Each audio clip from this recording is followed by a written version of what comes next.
Yes, I worked on this, just finished here on this roof.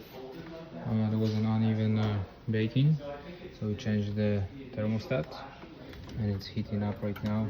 It's working, so that's good. And then the left front and the rear right burners didn't work, so we changed the spark module and igniter on those. Actually, here I also changed the wire, which wasn't in the best condition, and so all of those are working out. All of them are working now, so the unit is back to running.